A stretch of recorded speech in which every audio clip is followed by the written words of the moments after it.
So here I am coming towards the centre of Milan. You can see Expo on this glass tower, because the Expo is coming up next year.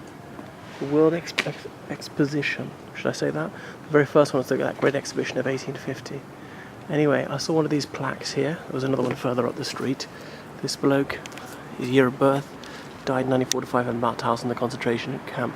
Fallen for liberty. Okay, community of Milan.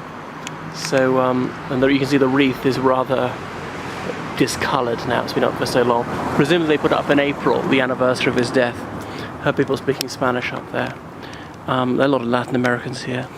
Anyway, so obviously the city was in German and fascist hands right towards the end of the Second World War. I use those terms advisedly. Oh, who is this? Bettino Craxi. Okay. This binds the white bone. My liberty is the same as my life. Okay, he's a social critic. He was also Prime Minister, wasn't he? But anyway, I wonder whether he lived there. He was a socialist. What was I saying?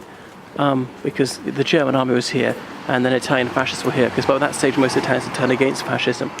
Trouble is here, people often use Nazi and German interchangeably with regard to the Second World War, and that's not fair. I mean, only about 10% of Germans were ever members of the Nazi party. A lot of people did it for careerist reasons. They were blinded by the propaganda.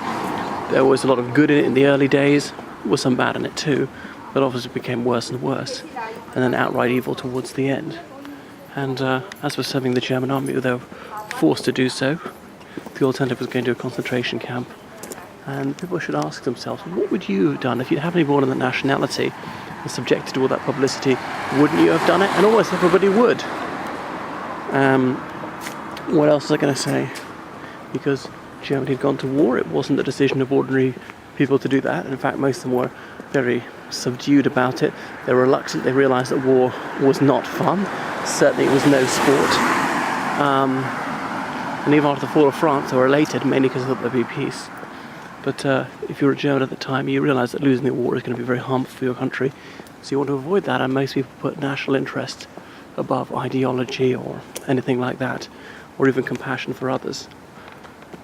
Right, I'll switch it off now.